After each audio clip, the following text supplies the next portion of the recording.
गुरु रामपाल जी परमेश्वर जी की जय हो।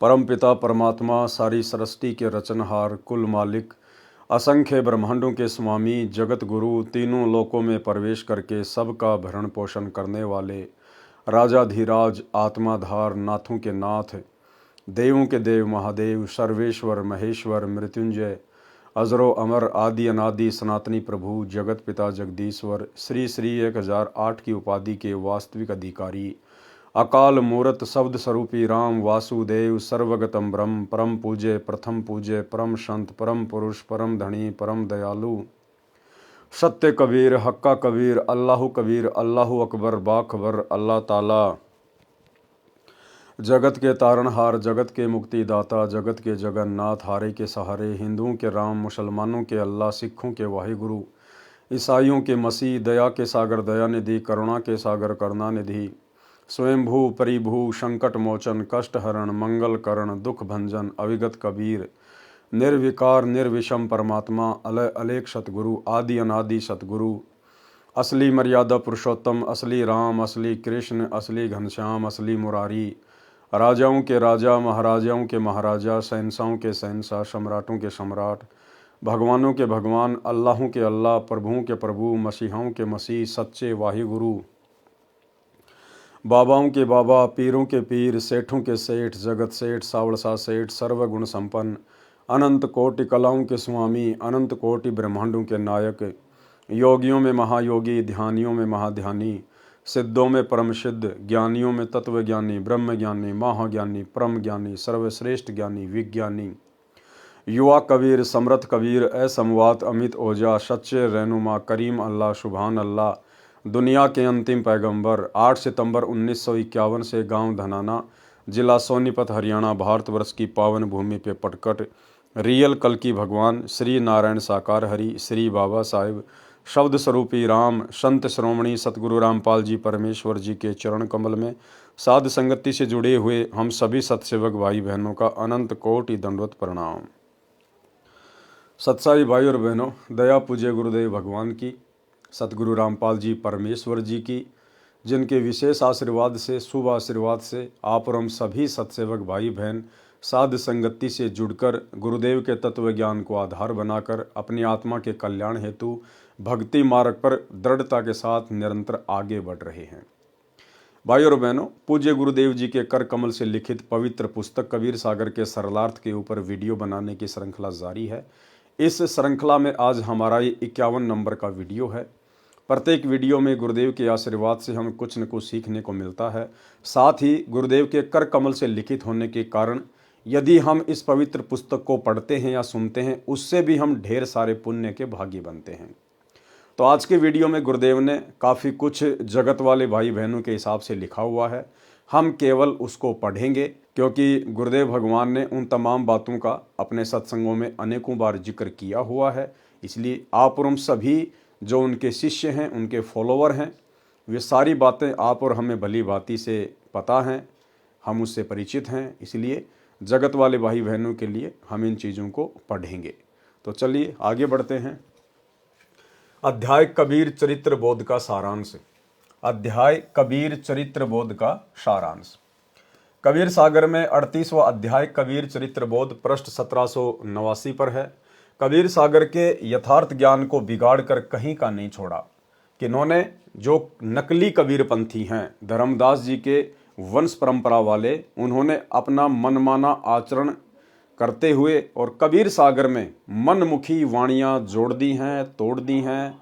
हर प्रकार से कबीर सागर के वास्तविक स्वरूप को तोड़ मरोड़ कर बिगाड़ दिया है। कबीर पंथ धर्मदास जी के द्वितीय पुत्र श्री चूड़ामणि, जिसको मुक्तामणि भी कहते हैं, उनसे चला है। इससे काल के 10 पंथ और निकले हैं। 12वां पंथ संत गरीबदास जी गांव छुड़ानी जिला झज्जर प्रांत हरियाणा से चला है। संत गरीबदास जी को स्वयं कबीर परमेश्वर जी मिले थे। उनको संत धर्मदास जी की तरह सत्यलोक लेकर गए थे, फिर वापस पृथ्वी पर शरीर में प्रवेश किया था। अपनी यथार्थ महिमा का परिचय दिया जो संत गरीबदास जी ने आंखों देखा, कानों सुना, ज्ञान अपनी अमृतवाणी में बताया है, जिसको हम सदग्रंथ कहते हैं। संत गरीबदास जी ने कबीर सतगुरु के विषय में बताया है। गरीब गुरु ज्ञान अमान अडोल अबोल है, सतगुरु शब्द सेरी पिछाणी।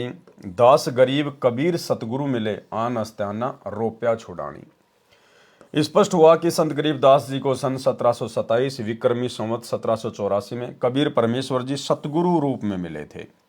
आज आप और हमें कबीर परमेश्वर किस रूप में मिले हैं? सतगुरु रूप में। ये परमेश्वर जिंदा बाबा के रूप में, सतगुरु के रूप में प्रकट होते हैं। कौन से कबीर जी मिले थे? गरीब हम सुल्तानी नानक तारे, दादू को उपदेश दिया, जाति जुलाहा भेद न पाया, काशी माहे कबीर हुआ।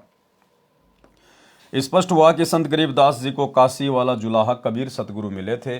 वही कबीर जी श्री नानक देव जी सिख धर्म के प्रवर्तक को मिले थे। उस समय परमेश्वर कबीर बंदी छोड़ जी काशी शहर में जुलाही की लीला कर रहे थे। सुल्तानपुर शहर के पास बह रही बेई नदी के किनारे श्री नानक देव जी को मिले थे। उस समय श्री नानक देव जी नदी पर सुबह स्नान करने के लिए गए हुए थे। कुछ देर ज्ञान चर्चा हुई, फिर 3 दिन तक उनको संत धर्मदास जी तथा संत गरीबदास जी की तरह सत्यलोक यानी सचखंड में लेकर गए थे।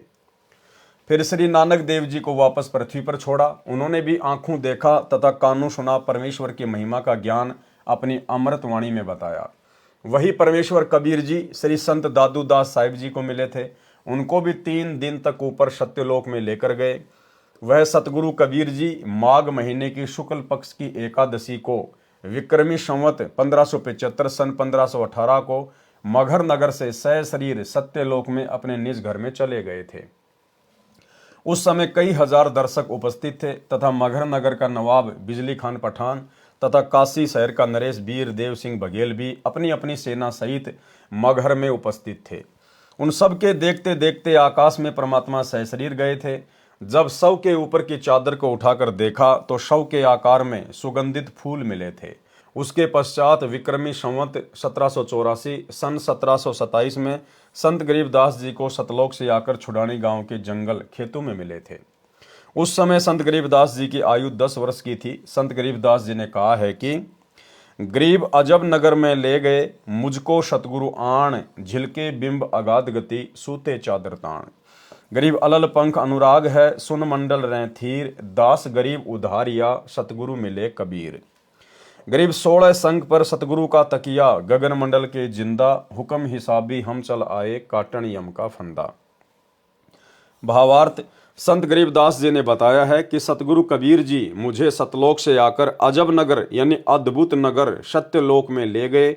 वहां हम निश्चिंत होकर सोए, यानी उस परमात्मा तथा उस अमरलोक की महिमा सुनकर मैं निश्चिंत हो गया कि जो सत्य साधना परमेश्वर कबीर जी ने बताई है उससे उस सत्यलोक में चला जाऊंगा, जहां जाकर साधक फिर लौटकर संसार में नहीं आते।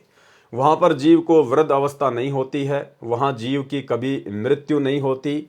इसी कबीर परमेश्वर ने धनी धर्मदास जी बांधवगढ़ वाले का उद्धार किया था। गरीब जिंदा जोगी जगत गुरु, मालिक मुर्शद पीर, दोहों दीन झगड़ा मंड्या, पाया नहीं शरीर। गरीब जमजोरा जहां से डरे, मिटे कर्म के लेख, अदली असल कबीर है, कुल के सतगुरु एक। गरीब ऐसा सतगुरु हम मिला है जिंदा जगदीश, सुन विदेशी मिल गया, छत्र मुकुट है शीस। गरीब सब पदवी के मूल हैं, सकल सिद्धि हैं तीर, दास गरीब सतपुरुष बजो, अवगत कला कबीर। गरीब अनंत कोटि ब्रह्मांड का, एक रति नहीं भार, सतगुरु पुरुष कबीर है, कुल के सिरजनहार। भावार्थ, संत गरीबदास जी ने स्पष्ट कर दिया है कि मुझे सतगुरु रूप में स्वयं सृजनहार मिले थे। जिन्होंने सर्व ब्रह्मांडों की रचना की है वह परमेश्वर कबीर जी हैं, जो काशी शहर भारतवर्ष में जुलाही की लीला करके गए थे। वे सब पदवी के मूल हैं, यानी पूर्ण सतगुरु की पदवी भी उन्हीं के पास है। देखो भाई और बहनों, कितना गहरा पॉइंट है। यानी पूर्ण सतगुरु की पदवी भी उन्हीं के पास है। उन्हीं के पास यानी कबीर जी के पास, यानी पूर्ण सतगुरु कहलाने के अधिकारी भी एकमात्र सृष्टि में कौन है? कबीर जी। अगर उनके अलावा कोई अपने नाम के आगे पीछे सतगुरु लगाता है या उनके फॉलोवर लगाते हैं तो इसका मतलब वे सारे के सारे नकली सतगुरु हैं। स्पष्ट कर दिया कि सतगुरु की उपाधि भी कबीर परमात्मा ही लगा सकता है। तो भाई और बहनों, यदि आज हम अपने पूज्य गुरुदेव जी को सतगुरु कहकर संबोधित कर रहे हैं। सतगुरु रामपाल जी महाराज की जय, सतगुरु रामपाल जी भगवान की जय। तो आप और हमें सतगुरु की पदवी और सतगुरु की परिभाषा से भी परिचित हो जाना चाहिए। अगर हम अपने पूज्य गुरुदेव सतगुरु रामपाल जी के नाम से पहले सतगुरु शब्द का इस्तेमाल कर रहे हैं, तो आप भाई बहनों को यह ज्ञान होना चाहिए कि सतगुरु की उपाधि केवल कबीर परमेश्वर के लिए है और किसी के लिए नहीं। और हम बारंबार अपने गुरुदेव को सतगुरु कहते हैं। अगर ये सतगुरु की पदवी पूज्य गुरुदेव जी के लिए ना होती तो परमेश्वर हमें कब के मना कर चुके होते कि बच्चों ये सतगुरु की उपाधि तो कबीर जी के लिए है और मैं तो कबीर जी का भेजा हुआ नौकर हूं, उनका दास हूं, उनका गुलाम हूं। तो बच्चों ये सतगुरु की उपाधि मेरे लिए मत लगाया करो। लेकिन कभी भी गुरुदेव ने हमें मना नहीं किया। इसका मतलब हमारे गुरुदेव स्वयं कबीर परमेश्वर हैं, कबीर परमात्मा हैं। इसलिए हम सत्सेवक भाई बहन अपने गुरुदेव की सतगुरु के रूप में, कबीर जी के रूप में पहचान करके और 8 सितंबर के दिन उनका जन्मदिन नहीं मनाते, केवल उनका सतगुरु प्रकट दिवस मनाते हैं। क्योंकि सतगुरु की उपाधि केवल कबीर जी लगा सकते हैं और अगर हमारे गुरुदेव लगा रहे हैं तो हमारे गुरुदेव कौन हुए? कबीर जी। तो कबीर जी भला फिर माँ के गर्भ से जन्म लेकर कैसे आएगा? इसलिए हम सत्सेवक भाई बहन अपने गुरुदेव को सच्चा सतगुरु मानते हैं, कबीर परमात्मा मानते हैं, इसलिए हम उनका प्रकट दिवस मनाते हैं। और जितने भी सतलोक आश्रम हैं उनसे जुड़े हुए भाई बहन अपने गुरुदेव को कहते तो सतगुरु हैं लेकिन उनको मानते नहीं हैं। वो तो सतगुरु यानी कबीर जी एक दाढ़ी मूंछ वाली उस नकली फोटो को मानते हैं। इसीलिए तो प्रतिवर्ष 8 सितंबर को अपने गुरुदेव का इन सतलोक आश्रमों में जन्मदिन मनाते हैं। तो भाइयों और बहनों, आप और हमें दृढ़ विश्वास हो जाना चाहिए कि धरती पर एकमात्र कबीर यदि वर्तमान में कोई है तो सतगुरु रामपाल जी हैं। यानी पूर्ण सतगुरु की पदवी भी उन्हीं के पास है, पूर्ण कवि की पदवी भी उन्हीं के पास है, पूर्ण परमात्मा का पद यानी पदवी भी उन्हीं के पास है, सर्व सिद्धियां भी उन्हीं के पास हैं। वे स्वयं सत्य पुरुष कबीर जी हैं, उनकी भक्ति करो। श्री नानक देव जी ने भी कहा है कि फाई सूरत मलुकी भेष ई ठगवाड़ा ठगी देश, खरा सियाणा बहुते बार धानक रूप रहा करतार। गुरु ग्रंथ साहिब प्रश्न नंबर 24 पर लिखा हुआ है। गुरु ग्रंथ साहिब पृष्ठ 721 पर कहा है कि एक अरज गुप्तम पेश तोदर कून करतार, हक्का कबीर करीम तू बे ए परवरदिगार, नानक बोगोयद जन तूरा तेरे चाकरा पखाक। गुरु ग्रंथ साहिब पृष्ठ 731 पर कहा है कि नीच जाति परदेसी मेरा खिन आवे तिल जावे, जाकी संगत नानक रहंदा क्यों कर मोंडा पावे। भावार्थ श्री नानक देव जी ने स्पष्ट कर दिया है कि जो धानक यानी जुलाहा कबीर है वही करतार यानी सृष्टि का रचनहार परवरदिगार यानी पालन करता है। वह नीच जाति वाला कभी तो ऊपर सतलोक में चला जाता है, कभी यहाँ पृथ्वी पर विचर रहा होता है। वह बहुत बुद्धिमान है, उसका बहुत भार है यानी समर्थ है। इस कारण से सबसे गुरु भारी है। गुरु माने वजनी भारी भी होता है, गुरु माने बड़ा तथा मार्गदर्शक अर्थ भी होता है। श्री संत दादू दास जी को भी परमेश्वर कबीर जी मिले थे। उन्होंने भी कहा है कि जिसने मुझे निज नाम वास्तविक भक्ति मंत्र दिया है वह मेरा गुरु है, वही सृजनहार है, अन्य कोई नहीं है। जिन मोको निज नाम दिया सोई सतगुरु हमार, दादू दूसरा कोई नहीं कबीर सृजनहार। संत धर्मदास जी बांधवगढ़ वाले ने भी कहा है, ज्ञान प्रकाश बोध पृष्ठ 57 481 से 59 483 पर प्रमाण है। धर्मदास जी ने बहुत हट किया कि हे सतगुरु मुझे वह सतलोक दिखा दो जिसकी महिमा आपने बताई है, तथा मुझे उस सत्य पुरुष के दर्शन करा दो जिसने आपको नीचे भेजा है, जो सर्व की उत्पत्ति करता है। परमेश्वर कबीर जी ने धर्मदास जी को बहुत समझाया कि आप ये हट क्यों कर रहे हो, मैं जैसी साधना बताऊं वैसा करते रहो। जब शरीर त्याग कर जाओगे तो उस लोक तथा सत्य पुरुष को देख लेना। लेकिन धर्मदास जी ने बहुत अधिक विनय की कि हे प्रभु मैं आपके निहोरे निकालता हूं, यानी आपसे बार बार विनय कर रहा हूं, मुझे पुरुष के दर्शन कराओ। हो प्रभु चिंत्यागण करूं मोरा, पुरुष दर्श कराओ करूं निहोरा। परमेश्वर कबीर जी ने कहा है कि धर्मदास ये हट का करहूं, मानहूं शब्द शीस पर धरहूं। हमारा नाम गहे पुरुष पर जय है, बिना नाम वहां जान न पह है। परमेश्वर कबीर जी ने कहा कि हे धर्मदास, ये हट क्यों कर रहे हो? आप हमारे से दीक्षा लो, दीक्षा मंत्र लिए बिना वहां जाया नहीं जा सकता। धर्मदास जी ने कहा कि हे प्रभु, आपके ज्ञान के आप ही साक्षी हैं, किसी अन्य ने यह भेद बताया नहीं, इसलिए परमेश्वर का दर्शन करने से सब संशय समाप्त हो जाएंगे, अन्यथा दिल में रेख यानी शंका बनी रहेगी। धर्मदास चित बहुत सकाने, चरण टेकी बहुत बिनती ठाने। हो प्रभु सत्य कहो तोई पाई, तुम ते कछू दुचिताई नाही। हो प्रभु बरणयु जो लोक की शोभा, ताते आही मोर मन लोभा। तव लीला बहुते हम देखा, पुरुष दरस बिनु रहे ही रेखा। धर्मदास जी के बार बार विनय करने पर परमेश्वर कबीर जी ने धर्मदास जी को प्रथम मंत्र, जो 5 नाम का ब्रह्म गायत्री मंत्र है, उसकी दीक्षा दी। अब देखो भाई और बहनों, धर्मदास जी को परमात्मा ने केवल बीच बीच के 5 मंत्र ही दिए थे। जो प्रथम मंत्र 7 मंत्र का आज आप और हमें दिया जा रहा है, स्पष्ट लिख दिया गुरुदेव भगवान ने कि धर्मदास जी को केवल बीच बीच के 5 मंत्र ही दिए थे। तो बोला धर्मदास जी का मोक्ष कैसे हो जाएगा? मोक्ष का प्राइम टाइम तो आज है, वर्तमान का समय। इस समय उन सभी आत्माओं को परमेश्वर दोबारा से जन्म देंगे। कबीर जी ने धर्मदास जी को प्रथम मंत्र, जो 5 नाम का ब्रह्म गायत्री मंत्र है, उसकी दीक्षा दी। ये भूर्भुव स्व वाला नहीं, अन्य मंत्र हैं। फिर धर्मदास का शरीर पृथ्वी पर छोड़कर आत्मा को ऊपर सत्यलोक में लेकर गए। 3 दिन रात ऊपर रखे। वहां कबीर जी ही परमेश्वर के सिंहासन पर विराजमान थे। उनके शरीर के बाल यानी रोम का प्रकाश करोड़ सूर्यों तथा करोड़ चंद्रमाओं के मिले जुले प्रकाश से भी अधिक था। वहां पर स्त्री पुरुष रूप में मानव रहते हैं। उनके शरीर का प्रकाश पुरुष का 16 सूर्यों जितना है।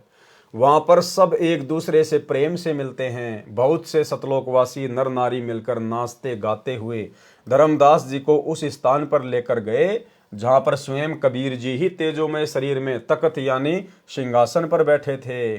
सर्व लोक तथा सत्य पुरुष के दर्शन करके एक स्थान पर धर्मदास जी को आदर के साथ वहां के निवासियों ने बैठाया। फिर परमेश्वर कबीर जी तेजोमय शरीर में सिंहासन छोड़कर वहां पर आए। धर्मदास जी शर्मिंदा हो गए, लज्जावश होकर कहने लगे कि पुरुष अरु कबीर देखा एक भाई, धर्मदास पुनि रह लजाई। धर्मदास ने देखा कि भाई नीचे जो मेरे गुरु हैं, जो कबीर जी हैं, जो मेरे गुरु रूप में नीचे भूमिका कर रहे हैं, और ऊपर जो मैंने सिंहासन पर जो तेजोमय शरीर देखा है, ये तो दोनों एक ही शक्ति हैं। ये पुरुष और कबीर जी यानी मेरे गुरु जी दोनों एक ही हैं। धर्मदास शर्म के मारे पानी पानी हो गया कि हे गुरुदेव, मैंने आपके ऊपर पृथ्वी लोक पर विश्वास क्यों नहीं किया?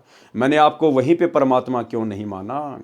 ठीक इसी प्रकार भाई और बहनों, वही कबीर परमेश्वर जो अपने एक रूप में सतलोक में सिंहासन पर तेजोमय रूप में बैठे हैं, आज वे ही स्वयं हमारे पूज्य गुरुदेव जी की भूमिका नीचे कर रहे हैं।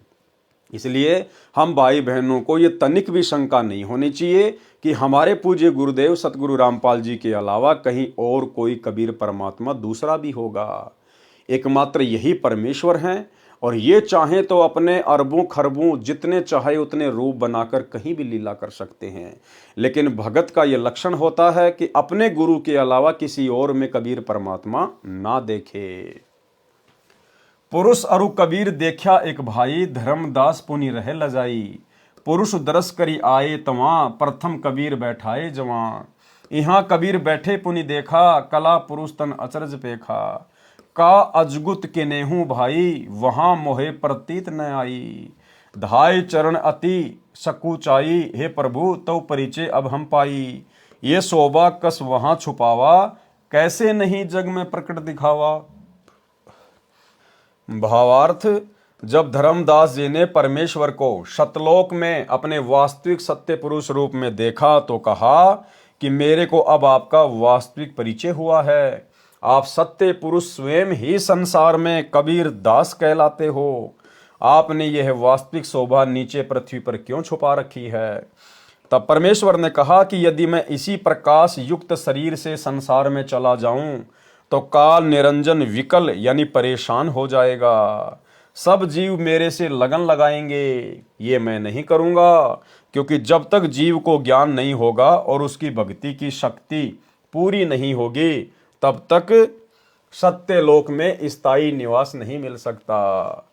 धर्मदास जी को परमेश्वर ने कहा कि जब मैं नीचे सतगुरु रूप में जाता हूं, अपने आप को छुपा के लीला करता हूं, तो इसके दो कारण हैं। सबसे पहला कारण तो ये, यदि इस काल को इस बात का पता चल जाए कि ये वही कबीर परमात्मा है जिसने मुझे सत्यलोक से निकाला था, तो इसका कलेजा फट जाएगा, इसका कलेजा।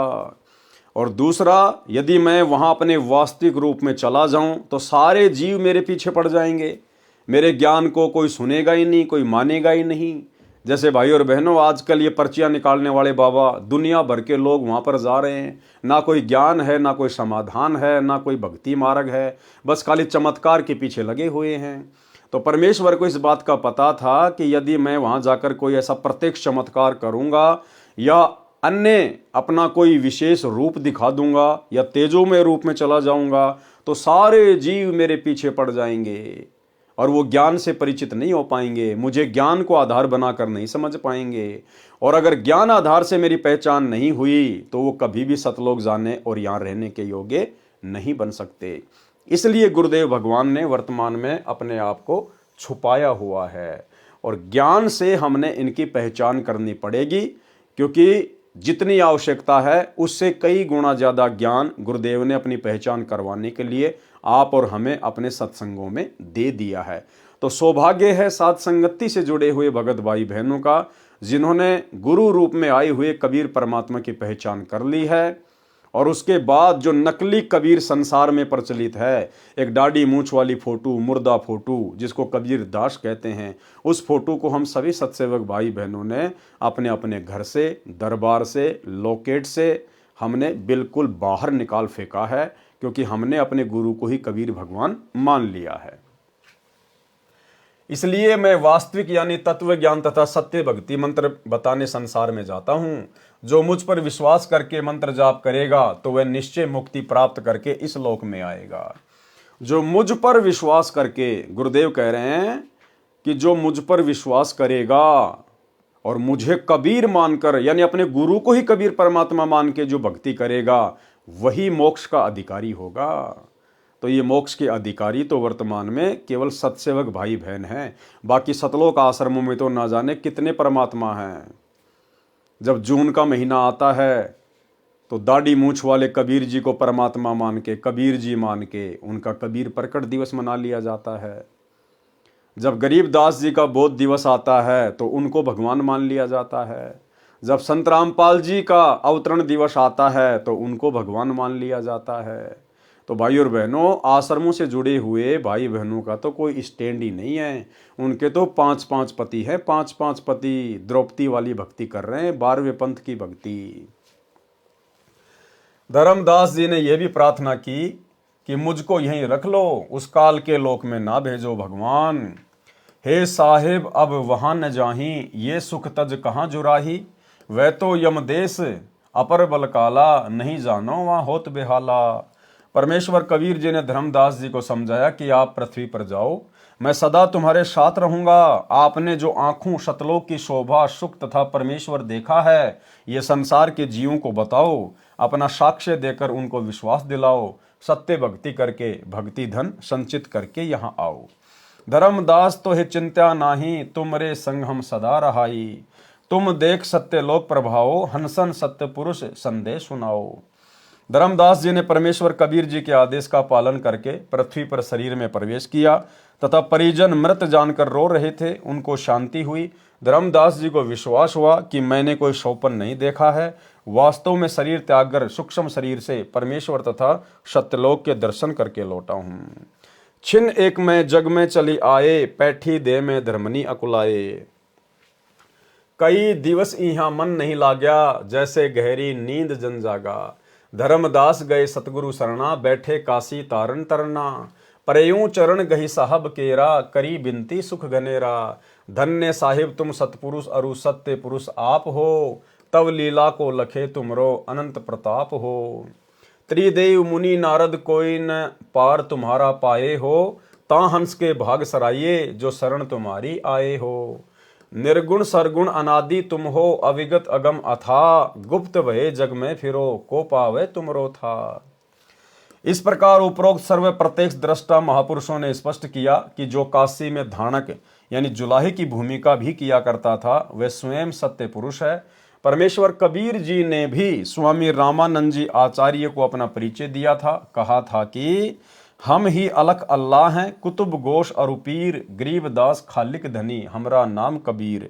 ए स्वामी सृष्टा में सृष्टि हमारे तीर, दास गरीब अदर बसूं, अविगत सत्य कबीर।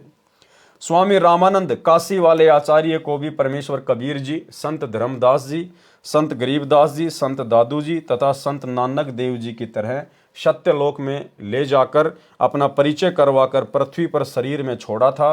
स्वामी रामानंद जी ने भी कहा था कि तहाँ वहाँ चित चक्रित भया, देख फजल दरबार, दास गरीब सिजदा किया, हम पाए दीदार। बोलत रामानंद जी सुनो कबीर करतार, गरीब दास सब रूप में तुम ही बोलनहार। तुम साहिब तुम संत हो, तुम सतगुरु तुम हंस, गरीब दास तुम रूप बिना और न दूजा अंश। मैं भगता मुक्ता भया, किया कर्म कुल नाश, गरीब दास अविगत मिले, मेटी मन की प्यास। दोनों ठोर है एक तू, भया एक से दोए, गरीब दास हम कारणे आए हो मगजोए। बोले रामानंद जी सुनो कबीर सुभान, गरीब दास मुक्त भये, उदरे पिंड और प्राण। गोष्ठी रामानंद से काशी नगर मंजार, गरीब दास जिंद पीर के हम पाए दीदार। उपरोक्त परमाणु से स्पष्ट हुआ कि काशी में कपड़ा बुनने वाला जुलाहा कबीर ही पूर्ण परमात्मा है, सर्व का रचनहार है। बड़ी विडंबना है कि मुझदास रामपाल दास के अतिरिक्त सब कबीर पंथी कहते हैं कि सत्य पुरुष तो निराकार है, सतलोक में केवल प्रकाश है। कबीर जी उस सत्य पुरुष द्वारा भेजे गए ज्ञानी पुरुष थे। यानी जितने भी साधु संत महात्मा हैं या कबीर पंथी हैं, वे सब कबीर जी को केवल एक सतगुरु मानते हैं, कबीर जी का भेजा हुआ कोई अंश मानते हैं। कोई भी ये नहीं मानता कि कबीर जी खुद ही सत्य पुरुष हैं। कबीर जी उस सत्य पुरुष द्वारा भेजे गए ज्ञानी पुरुष थे, यानी सतगुरु थे, वे सत्य पुरुष नहीं थे। ठीक इसी प्रकार भाई और बहनों, वर्तमान में साध संगति से जुड़े हुए सत्सेवक भाई बहनों के अलावा ना ही तो हमारे खुद के सतलोक आश्रमों से जुड़े हुए भाई बहन मानते हैं और ना ही दुनिया वाले मानते हैं। दुनिया वाले तो भला मानेंगे कैसे उनके शरण में आए बिना। फिलहाल हमारे खुद के गुरु भाई बहन जो सतलोक आश्रमों से जुड़े हुए हैं, वो भी नहीं मानते कि सतगुरु रामपाल जी खुद ही सत्य पुरुष हैं। वे सतगुरु रामपाल जी को कबीर जी का अवतार मानते हैं, उनके द्वारा भेजा गया कोई हंस मानते हैं। तो ठीक वही स्थिति जगत में जो नकली कबीर पंथियों की है, जो कबीर जी को परमात्मा ना मान के कबीर जी का भेजा हुआ दास मानते हैं, ठीक इसी प्रकार वही स्थिति सतगुरु रामपाल जी के पंथ में सतलोक आश्रमों से जुड़े हुए 90% भगत भाई बहनों की है। वे अपने गुरु को कबीर जी नहीं मानते, वे अपने गुरु को कबीर जी का भेजा हुआ दास मानते हैं। तो जिस प्रकार वो विशेष दया परमेश्वर अपने आप को छुपाते हुए कह रहे हैं गुरुदेव भगवान कि केवल मेरे ऊपर दया हुई है, जो कबीर जी को परमात्मा मानता है, बाकी कोई नहीं मानता। ठीक इसी प्रकार भाई और बहनों, हम साध संगति से जुड़े हुए सत्सेवक भाई बहनों के ऊपर ही सतगुरु रूप में आए हुए कबीर जी को पहचानने की दया हुई है। कबीर जी उस सत्य पुरुष द्वारा भेजे गए ज्ञानी पुरुष थे, यानी सतगुरु थे, वे सत्य पुरुष नहीं थे। इससे स्पष्ट हो जाता है कि जो कबीर पंथ चला रहे हैं वे वास्तविकता से परिचित नहीं है, केवल उआबाई का ज्ञान बताते हैं। ठीक इसी प्रकार जितने भी लोग ये सतलोक आश्रम चला रहे हैं ये वास्तविक ज्ञान से परिचित नहीं है, केवल उआबाई का ज्ञान बक रहे हैं। उआबाई का ज्ञान, अपने गुरु को अभी तक नहीं पहचान पा रहे।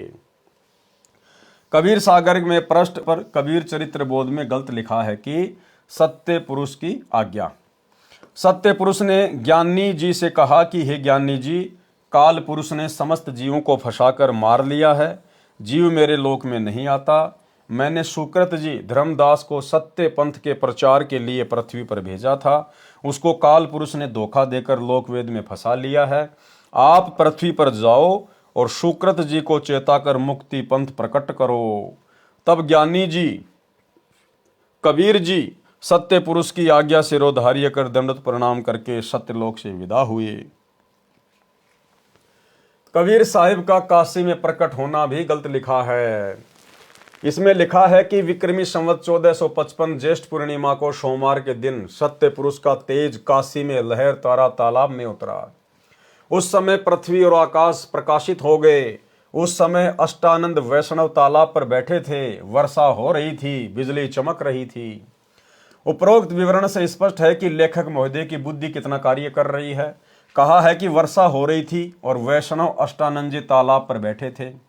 विचार करें, वर्षा में ऋषि अष्टानंद तालाब पर बैठकर क्या कर रहे थे। वर्षा में मूर्ख भी नहीं बैठे, वह भी इधर उधर कोई मकान या झोपड़ी खोजता है। वास्तविकता यह है कि अष्टानंद साधक थे, प्रतिदिन स्नान करने जाते थे, सरोवर के पास बैठकर साधना किया करते थे। प्रतिदिन की तरह उस दिन भी स्नान करके अपनी साधना कर रहे थे। उस दिन ज्येष्ठ मास की पूर्णिमा थी, मौसम साफ था। अब भाई और बहनों, कौन बता सकता है ये बातें। नकली कबीर पंथियों ने तो उबाई बक दी कि जब कबीर जी काशी में लहर तारा तालाब पर प्रकट हुए तो बरसात हो रही थी। अब ये वही कबीर परमात्मा जो आज पुण्य धरती पर प्रकट हुए हैं सतगुरु रामपाल जी के रूप में, वे ही बता सकते हैं कि उस समय मौसम कैसा था। तो गुरुदेव भगवान अपने कर कमल से लिख रहे हैं कि उस दिन मौसम साफ था, कोई बरसात वगैरह नहीं हो रही थी। सरोवर के पास बैठकर साधना किया करते थे। प्रतिदिन की तरह उस दिन भी स्नान करके अपनी साधना कर रहे थे। उस दिन ज्येष्ठ मास की पूर्णिमा थी और मौसम साफ था। फिर लिखा है कि नीरू अपनी पत्नी को ससुराल से प्रथम बार लिए चला आ रहा था। नीमा को प्यास लगी, वह पानी पीने तालाब पर गई, वहां से बालक उठा लाई। फिर नीरू नीमा को जन्मजात मुसलमान बताया है। जैसा कि आप जी ने कबीर चरित्र बोध पृष्ठ 1790 पर लिखा विवरण पढ़ा कि लेखक ने सत्य पुरुष की आज्ञा से यानी कबीर जी का पृथ्वी पर आना लिखा है। इससे स्पष्ट है कि ये पुराने कबीरपंथी श्रद्धालु वास्तविकता से अपरिचित होने से कबीर जी का गलत प्रचार कर रहे थे। यथार्थ कबीर चरित्र बोध कृपया निम्न पढ़ें। यथार्थ कबीर प्राकाटे प्रकरण। कबीर साहिब चारों युगों में आते हैं। गरीब सतगुरु पुरुष कबीर है। चारों युग परवान, झूठे गुरुआ मर गए, हो गए भूत मशान। सतयुग में कबीर देव यानी कबीर साहिब का शत सुकृत नाम से प्राकाट्य। तत्व ज्ञान के अभाव से श्रद्धालु शंका व्यक्त करते हैं कि जुलाहे रूप में कबीर जी तो विक्रमी संवत 1455 सन 1398 में काशी में हुए थे। वेदों में कबीर देव यही काशी वाला जुलाहा धाणक कैसे पूर्ण परमात्मा हो सकता है। इस विषय में दास संत रामपाल दास की प्रार्थना है कि यही पूर्ण परमात्मा कबीर देव कबीर परमेश्वर वेदों के ज्ञान से पहले भी सतलोक में विद्यमान थे तथा अपना वास्तविक ज्ञान तत्व ज्ञान देने के लिए चारों युगों में भी स्वयं प्रकट हुए हैं।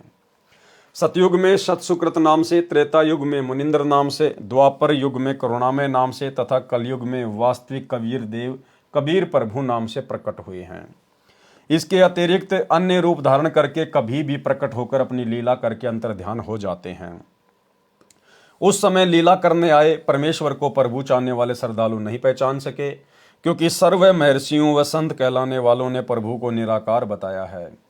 वास्तव में परमात्मा आकार में है, मनुष्य सदृश्य शरीर युक्त है, परंतु परमेश्वर का शरीर नाड़ियों के योग से बना 5 तत्व का नहीं है, एक नूर तत्व से बना है। पूर्ण परमात्मा जब चाहे यहाँ प्रकट हो जाते हैं। वे कभी माँ से जन्म नहीं लेते, क्योंकि वे सर्व के उत्पत्ति करता हैं। धर्मदास जी के इस प्रश्न का उत्तर देते हुए कबीर परमेश्वर जी ने बताया कि हे धर्मदास, मैं चारों युगों में आता हूँ, जब चाहूँ उसी क्षण सतलोक से आ सकता हूँ, अन्य रूप में वहाँ भी रहता हूँ। जब मैं ब्रह्मा से मिला, उसको तत्व ज्ञान में सृष्टि रचना का ज्ञान करवाया तो वह प्रभावित हुआ तथा कहा कि आपका ज्ञान अद्वितीय है। प्रथम मंत्र प्राप्त किया, ब्रह्मा तथा सावित्री को मैंने ओम मंत्र दिया, ये देखने के लिए कि ये कितना विश्वास करता है। इसके पश्चात मैं श्री विष्णु के पास विष्णु लोक में गया, उससे भी ज्ञान चर्चा की तथा विष्णु भी मेरा शिष्य हुआ। उसको तथा लक्ष्मी को हरियम मंत्र प्रथम मंत्र रूप में दिया गया, ये देखने के लिए कि ये काल ब्रह्म के द्वारा डगमग तो नहीं हो जाएगा। इसके पश्चात शिव शंकर के पास शंकर लोक में गया, उसको तथा पार्वती को सोहम नाम दिया, यह देखने के लिए कहीं ये भी काल ब्रह्म द्वारा फिर तो भ्रमित नहीं कर दिए जाएंगे। उसके पश्चात अन्य ऋषियों मनु आदि से ज्ञान चर्चा की, परंतु मनु आदि ऋषियों ने काल प्रभाव के कारण मेरे ज्ञान पर विश्वास नहीं किया। मेरे को उल्टा ज्ञान देने वाला वामदेव उर्फ नाम से पुकारने लगे, जबकि पृथ्वी पर मेरा नाम सतयुग में सत सुकृत था। कुछ दिनों पश्चात मैं फिर से ब्रह्मा के पास गया। ब्रह्मा से ज्ञान चर्चा करनी चाहिए, तो ब्रह्मा जी ने अरुचि दिखाई, क्योंकि जब काल ब्रह्म ने देखा कि मेरे ज्येष्ठ पुत्र ब्रह्मा को तत्व ज्ञान से परिचित किया जा रहा है, उसने सोचा यदि मेरा पुत्र तत्व ज्ञान से परिचित हो गया तो मेरे से घृणा करेगा तथा जीव उत्पत्ति नहीं हो पाएगी। मेरा उदर कैसे भरेगा, क्योंकि काल ब्रह्म को 1,00,000 मानव शरीरधारी जीवों को प्रतिदिन खाने का श्राप लगा है।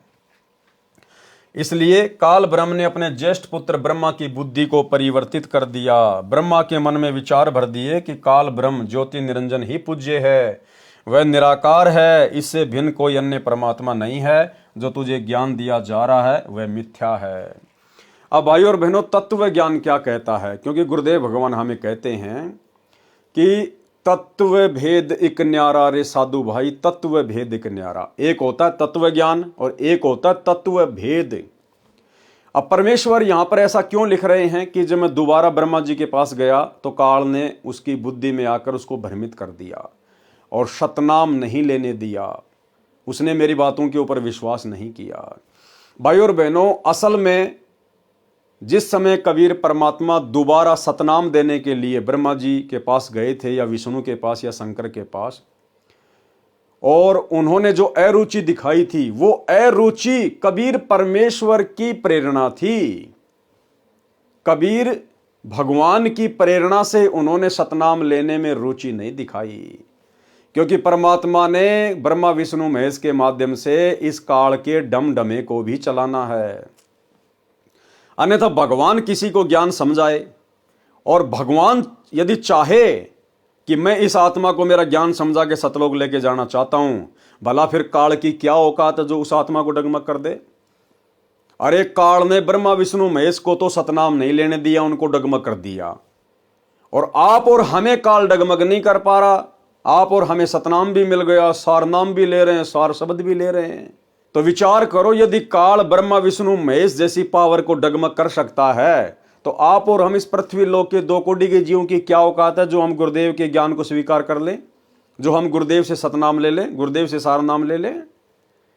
तो ये कबीर परमात्मा सतगुरु रामपाल जी खुद नहीं चाहते थे कि ब्रह्मा विष्णु महेश सतनाम लें। अन्यथा परमात्मा चाहे और जीव ना ले, काल की इतनी औकात है जो भ्रमित कर देगा परमात्मा के अंश को। लेकिन ये 21 ब्रह्मांड की सृष्टि भी यही कबीर परमात्मा सतगुरु रामपाल जी ही एक मैनेजमेंट के माध्यम से, एक सिस्टम के माध्यम से चला रहे हैं। और ये 21 ब्रह्मांड का राज्य कबीर परमात्मा ने ही काल को दिया है, और कबीर परमात्मा ही इस 21 ब्रह्मांड के सिस्टम को चला रहे हैं। तो परमेश्वर ने केवल उनको एक एक नाम ही देना था, क्योंकि ब्रह्मा विष्णु महेश इस भक्ति रूपी पेड़ की टहनियां हैं, और परमेश्वर उनको एक एक मंत्र जाके दे के आ गए।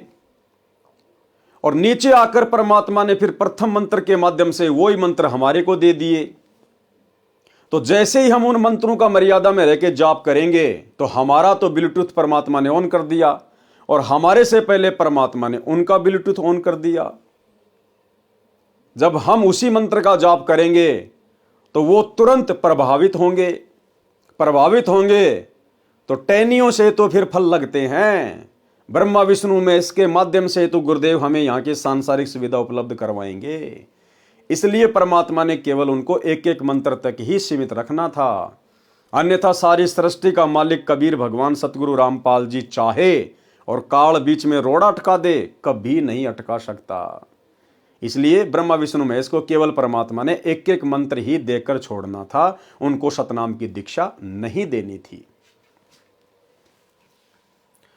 इसलिए काल ब्रह्म ने अपने ज्येष्ठ पुत्र ब्रह्मा की बुद्धि को परिवर्तित कर दिया। ब्रह्मा के मन में विचार भर दिए कि काल ब्रह्म ज्योति निरंजन ही पूज्य है, वह निराकार है, इससे भिन्न कोई अन्य परमात्मा नहीं है। जो तुझे ज्ञान दिया जा रहा है वह मिथ्या है। ये अग्नि ऋषि जो तेरे पास आया है वह अज्ञानी है, इसकी बातों में नहीं आना। हे धर्मदास, ब्रह्मा ने काल ब्रह्म के प्रभाव से प्रभावित होकर मेरे ज्ञान को ग्रहण नहीं किया, तथा हे ऋषिवर, जो ज्ञान आप बता रहे हो यह अप्रमाणित है, इसलिए विश्वास के योग्य नहीं है। वेदों में केवल एक परमात्मा की पूजा का विधान है, उसका केवल एक ओम ही जाप करने का है। मुझे पूर्ण ज्ञान है, मुझे आपका ज्ञान अस्वीकार्य है। हे धर्मदास, मैंने बहुत कोशिश की ब्रह्मा को समझाने की तथा बताया कि वेद ज्ञानदाता ब्रह्म किसी अन्य पूर्ण ब्रह्म के विषय में कह रहा है। उसकी प्राप्ति के लिए तथा उसके विषय में तत्व से जानने के लिए किसी तत्वदर्शी संत धीरणाम की खोज करो, फिर उनसे वह तत्व ज्ञान सुनो। प्रमाण यजुर्वेद अध्याय 40 मंत्र 10 व 13 में स्पष्ट वर्ण है तथा गीता अध्याय 4 श्लोक 34 में भी स्पष्ट कहा है। परमाणु को देखकर भी काल ब्रह्म के अति प्रभाव के कारण ब्रह्मा ने मेरे विचारों में रुचि नहीं ली। मैंने जान लिया कि ब्रह्मा को काल ने भ्रमित कर दिया है, इसलिए विष्णु जी ने भी अरुचि की तो मैं वहां से शिव शंकर के पास गया। यही स्थिति शिव की देखकर मैं नीचे पृथ्वी लोक में आया। वर्तमान में चल रही चतुर्युगी के प्रथम सतयुग में मैंने परमेश्वर कबीर जी ने एक सरोवर में कमल के फूल पर शिशु रूप धारण किया। एक ब्राह्मण दंपत्ति निसंतान था। वह विद्याधर नामक ब्राह्मण अपनी पत्नी दीपिका के साथ अपनी ससुराल से आ रहा था। उनकी आधी आयु बीत चुकी थी, कोई संतान नहीं थी। दीपिका को अपने पिता के घर पर कुछ औरतों ने हमदर्दी जताते हुए कई बार कहा था कि संतान बिना स्त्री का कोई सम्मान नहीं करता। अब ये विद्याधर नाम का ब्राह्मण सतयुग में कौन था भाई और बहनों? जो ब्राह्मण कुल में था और जिसने कबीर परमात्मा का सतसुकृत नाम रखा था और अपने पुत्र की तरह पालन पोषण किया था। 650 साल पहले जो पंडित रामानंद जी थे वही सतयुग में विद्याधर नाम के ब्राह्मण थे। आगे गुरुदेव बता रहे हैं, एक संतान तो होनी चाहिए। इन बातों को याद करके दीपिका रो रही थी। और ये दीपिका कौन थी भाई और बहनों? सतयुग में जिसने कबीर परमात्मा का पालन पोषण किया था 650 साल पहले कमाली, ये जो कमाली की जो आत्मा थी वो सतयुग में दीपिका नाम की ब्राह्मणी थी तथा शुभ की लेकर अपने इष्ट शिव जी से संतान की प्रार्थना कर रही थी। विचार कर रही थी कि वह वृद्ध अवस्था में हमारी उंगली पकड़ने वाला भी नहीं है, वह समय कैसे बीतेगा। इतने में एक सरोवर दिखाई दिया, प्यास लगी थी। वे सरोवर पर विश्राम हेतु रुके। वहां एक नवजात शिशु को कमल के फूल पर प्राप्त करके अति प्रसन्न हुए। उसे परमेश्वर शिव की कृपा से प्राप्त जानकर घर ले आए। एक अन्य ब्राह्मण से नाम रखवाया, उसने मेरा नाम सतसुकृत रखा। मेरी प्रेरणा से कंवारी गायों ने दूध देना प्रारंभ किया। उनके दूध से मेरी परवरिश की लीला हुई। गुरुकुल में शिक्षा की लीला की। ऋषि जी जो वेद मंत्र भूल जाते थे तो मैं खड़ा होकर पूरा करता था। ऋषि जी वेद मंत्रों का गलत अर्थ करते, मैं विरोध करता। इस कारण से मुझे गुरुकुल से निकाल दिया। सतयुग में परमात्मा ने एक ब्राह्मण दंपत्ति के माध्यम से अपनी परिवरिश की लीला पूरी करवाई।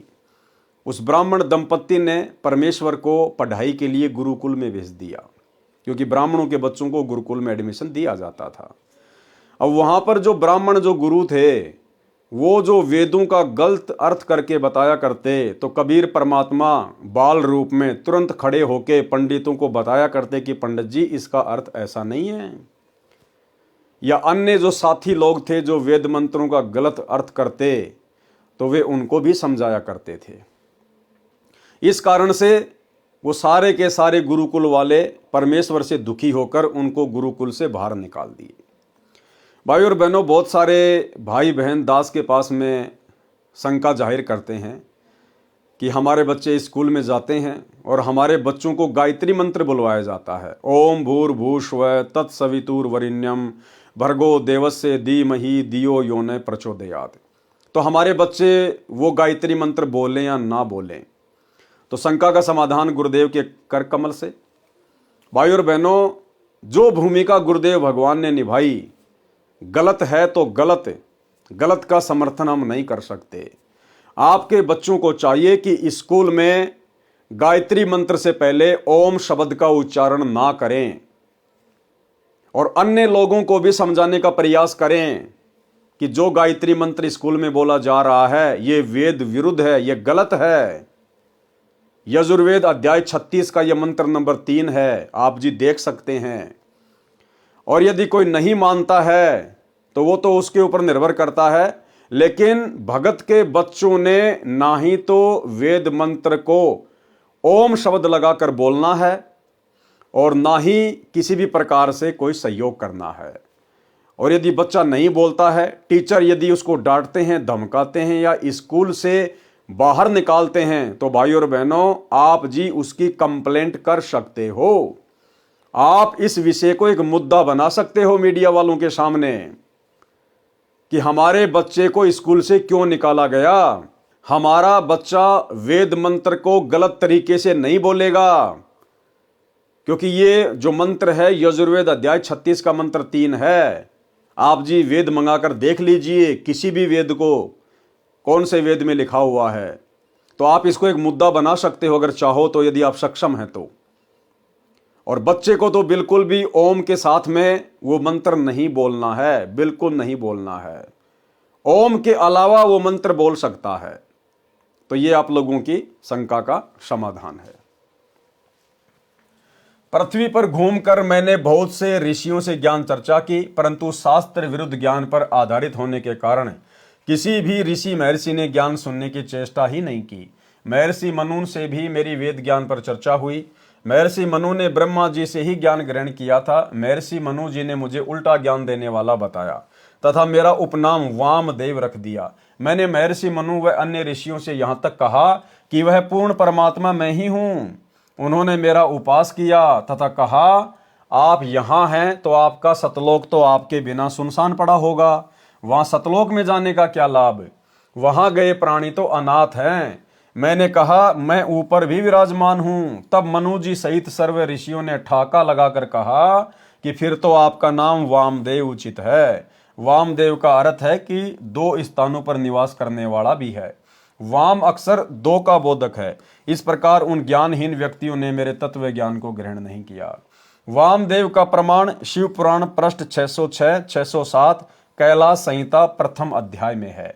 बहुत से प्रयत्न करने पर कुछ पुण्यात्माओं ने मेरा उपदेश ग्रहण किया। मैंने सौसों वेद कबीर वाणी की रचना की, जिसकी काल द्वारा प्रेरित ज्ञानहीन ऋषियों ने बहुत निंदा की तथा जनता से इसे न पढ़ने का आग्रह किया। सतयुग के प्राणी मुझे केवल एक अच्छा कवि ही मानते थे। इस कारण से सतयुग में बहुत ही कम जीवों ने मेरी शरण ग्रहण की। सतयुग में मानव की आयु 1,00,000 वर्ष से प्रारंभ होती है तथा सतयुग के अंत में 10,000 वर्ष रह जाती है। सतयुग में बहुत ही पुण्यकर्मी प्राणी जन्म लेते हैं। सतयुग में स्त्री विधवा नहीं होती, पिता से पहले पुत्र की मृत्यु नहीं होती, आपसी भाईचारा बहुत अच्छा होता है, चोरी जारी अन्य बुराइयां नाम मात्र में ही होती हैं तथा शराब मांस तंबाकू आदि का सेवन सतयुग के आदि में प्राणी नहीं करते। ब्राह्मण विद्याधर वाली आत्मा त्रेता युग में वेद विज्ञ ऋषि हुए तथा कलयुग में ऋषि रामानंद हुए तथा दीपिका वाली आत्मा त्रेता युग में सूर्या हुई तथा कलयुग में कमाली हुई तथा सतयुग में बहुत ही कम प्राणियों ने मेरी शरण ग्रहण की। पूर्ण प्रभु कबीर जी कबीर देव सतयुग में सत सुकृत नाम से स्वयं प्रकट हुए थे। उस समय गरुड़ जी, श्री ब्रह्मा जी, श्री विष्णु जी तथा श्री शिव जी आदि को सतज्ञान समझाया था। आदि अंत हमरे नाही, मध्य मिलावा मूला, ब्रह्मा को ज्ञान सुनाया, घर घर पिंडा स्थूला। श्वेत भूमि को हम गए जहां विशंबर नाथ, हरियम हीरा नाम दे अष्ट कमल दल स्वाति। हम बैरागी ब्रह्म पद सन्यासी महादेव, सो हम नाम दिया शंकर को करे हमारी सेव। इस प्रकार सतयुग में परमेश्वर कबीर देव जी जो सतसुकृत नाम से आए थे, उस समय के ऋषियों व साधकों को वास्तविक ज्ञान समझाया करते थे, परंतु ऋषियों ने स्वीकार नहीं किया। सतसुकृत जी के स्थान पर परमेश्वर को वामदेव कहने लगे। इसलिए यजुर्वेद अध्याय 12 मंत्र 4 में विवरण है कि यजुर्वेद के वास्तविक ज्ञान को वामदेव ऋषि ने सही जाना तथा अन्य को समझाया। ये है वो मंत्र। ये मंत्र लिखा है गुरुदेव भगवान ने। यह यजुर्वेद अध्याय 12 मंत्र 4 की फोटोकॉपी है, जिसका अनुवाद महर्षि दयानंद सरस्वती ने किया है तथा सार्वदेशिक आर्य प्रतिनिधि सभा दिल्ली द्वारा छपवाया गया है। इसमें स्पष्ट है कि वेदों के ज्ञान को वामदेव ऋषि ने ठीक से समझा तथा अन्य को समझाया।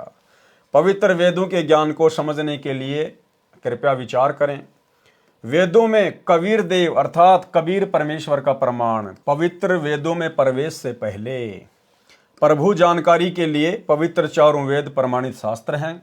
पवित्र वेदों की रचना उस समय हुई थी जब कोई अन्य धर्म नहीं था, इसलिए पवित्र वेदवाणी किसी धर्म से संबंधित नहीं है, केवल आत्म कल्याण के लिए है। इनको जानने के लिए निम्न व्याख्या बहुत ध्यान तथा विवेक के साथ पढ़नी तथा विचारनी होगी। प्रभु की विस्तृत तथा सत्य महिमा वेद बताते हैं। अन्य शास्त्र श्री गीता जी व चारों वेदों तथा पूर्वोक्त प्रभु प्राप्त महान संतों तथा स्वयं कबीर साहिब जी की अपनी पूर्ण परमात्मा की अमृत वाणी के अतिरिक्त अन्य किसी ऋषि साधक की अपनी उपलब्धि है, जैसे 6 शास्त्र, 11 उपनिषद तथा सत्यार्थ प्रकाश आदि। यदि ये वेदों की कसौटी में खरे नहीं उतरते हैं तो यह संपूर्ण ज्ञान नहीं है। पवित्र वेद तथा गीता जी स्वयं काल प्रभु ब्रह्मदत्त हैं, जिनमें भक्ति विधि तथा उपलब्धि दोनों सही तौर पर वर्णित है। इनके अतिरिक्त जो पूजा विधि तथा अनुभव हैं वह अधूरा समझें। यदि इन्हीं के अनुसार कोई साधक अनुभव बताए तो सत्य जाने, क्योंकि कोई भी प्राणी प्रभु से अधिक नहीं जान सकता। वेदों के ज्ञान से पूर्वोक्त महात्माओं का विवरण सही मिलता है। इससे सिद्ध हुआ कि वे सर्व महात्मा पूर्ण थे। पूर्ण परमात्मा का साक्षात्कार हुआ है तथा बताया है वह परमात्मा कबीर साहिब कबीर देव है। वही ज्ञान चारों पवित्र वेद तथा पवित्र गीता जी भी बताते हैं। कलयुगी ऋषियों ने वेदों का टीका भाषा भाषे ऐसे कर दिया जैसे कहीं दूध की महिमा कही गई हो और जिसने कभी जीवन में दूध देखा ही न हो और वह अनुवाद कर रहा हो वह ऐसे करता है। पौष्टिक आहार असी, पेय पदार्थ असी, स्वेदसी, अमृत उपमा सर्वा, मनुष्यानाम पेयाम शय दुग्धसी। पौष्टिक आहार यानी इसका फिर वर्णन किया है गुरुदेव भगवान ने, भावार्थ किया है। यदि कोई सफेद पीने का तरल पदार्थ है जो अमृत समान है, बहुत पौष्टिक है, सब मनुष्यों के पीने योग्य है, वह स्वयं तरल है। फिर कोई पूछे कि वह तरल पदार्थ कहाँ है, उत्तर मिले वह तो निराकार है, प्राप्त नहीं हो सकता। यहाँ पर दुग्ध को तरल पदार्थ लिख दिया जाए तो उस वस्तु दूध को कैसे पाया हुआ जाना जाए जिसकी उपमा ऊपर की है। यहाँ पर दुग्ध को दूध लिखना था जिससे पता चले कि वह पौष्टिक आहार दूध है, फिर व्यक्ति दूध नाम से उसे प्राप्त कर सकता है। विचार, यदि कोई कहे दुग्ध को दूध कैसे लिख दिया, यह तो वाद विवाद का प्रत्यक्ष प्रमाण ही हो सकता है। जैसे दुग्ध का दूध अर्थ गलत नहीं है, भाषा भिन्न होने से हिंदी में दूध तथा क्षेत्रीय भाषा में दूधू लिखना भी संस्कृत भाषा में लिखे दुग्ध का ही बोध है। जैसे पलवल शहर के आसपास के ग्रामीण परवर कहते हैं। यदि कोई कहे कि परवर को पलवल कैसे सिद्ध कर दिया, मैं नहीं मानता, यह तो व्यर्थ का वाद विवाद है। ठीक इसी प्रकार कोई कहे कि कबीर देव को कबीर परमेश्वर कैसे सिद्ध कर दिया, यह तो व्यर्थ का वाद विवाद ही है। जैसे यजुर्वेद है, यह एक धार्मिक पवित्र पुस्तक है जिसमें प्रभु की यज्ञ स्तुतियों की ऋचाएं लिखी हैं तथा प्रभु कैसा है, कैसे पाया जाता है, सब विस्तृत वर्णन है। अब पवित्र यजुर्वेद की महिमा कहें कि प्रभु की यज्ञ स्तुतियों की ऋचाओं का भंडार है, बहुत अच्छी विधि वर्णित है, एक अनमोल जानकारी है। और यह लिखे नहीं कि वह यजुर्वेद है, अपितु यजुर्वेद का अर्थ लिख दे कि यज्ञ स्तुतियों का ज्ञान है, तो उस वस्तु पवित्र पुस्तक को कैसे पाया जा सके। उसके लिए लिखना होगा कि वह पवित्र पुस्तक यजुर्वेद है जिसमें यज्ञ ऋचाएं हैं।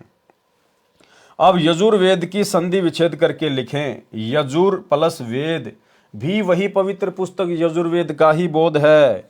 यजु प्लस वेद भी वही पुस्तक यजुर्वेद का ही बोध है जिसमें यज्ञ स्तुतियों की ऋचाएं हैं। उस धार्मिक पुस्तक को यजुर्वेद कहते हैं। ठीक इसी प्रकार चारों पवित्र वेदों में लिखा है कि वह कबीर देव कबीर परमेश्वर है जो सर्वशक्तिमान जगत पिता सर्वसृष्टि रचनहार कुल मालिक तथा पाप विनाशक व काल की कारागार से छुटवाने वाला अर्थात बंदी छोड़ है।